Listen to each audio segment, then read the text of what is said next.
Inspector Paul Mauro is here, founder of OpsDesk.org and a Fox News contributor. Paul, great to have you here. In terms of New Orleans preparation and what the streets were like that allowed this to happen and what you're now hearing from the FBI, what's your takeaway today on this Monday? Well, at the end of the day, the FBI is operating at an international level, at the national level. They're putting together products that go down to the ground level to local police departments to secure events like this. The FBI does not secure local events. They can inform, but they don't do that physical work. At the end of the day, it's on the police departments to do that. And any cop, especially here in New York City, has been in the middle of a million of those. They call them details. You have to do everything you can to secure it.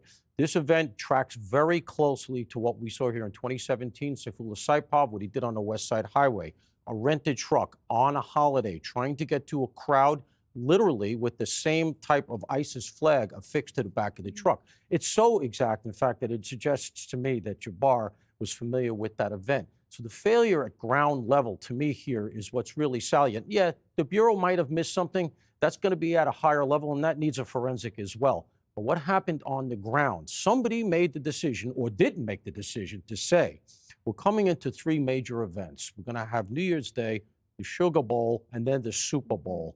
This is a cascade of big events. We're going to remove the bollards for the first two.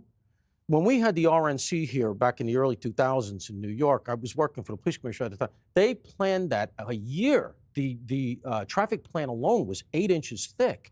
That's planning. That doesn't look to me like any planning here. And when you saw the response in that press conference in the shambolic way that nobody owned it, that tells me that they really didn't have their arms around it'd be nice this. if people took responsibility when there's a failure. We don't see a whole lot of that anymore. It'd be good to say, you know what, this was a problem. It's never going to happen again. I think that people would respond very well to that. Last question. This struck me as familiar in some ways to Nidal Hasan, the Fort Hood shooter, in the military, but over a period of time was becoming more and more radicalized, even if it doesn't have a link to his travel in Egypt or Ontario, this individual, which it might. These lone actors get motivated, and they're just as dangerous as if they were attached to something larger, Paul. Of course, and then they have the military training, right? They have weapons familiarity, and they know how to make explosives, which apparently he did. Now, we don't know if that goes back to his military training, but Nidal Hasan, the Fort Hood shooting, the thing that was the lesson there that should have been taken away was that, and this was during the Obama administration, it was a very politically correct time. That's right. Hasan was on the radar screen. They had his comms with a guy named Anwar al-Awlaki, a radical preacher in Yemen, and yet they didn't move on him, and as a result, people died.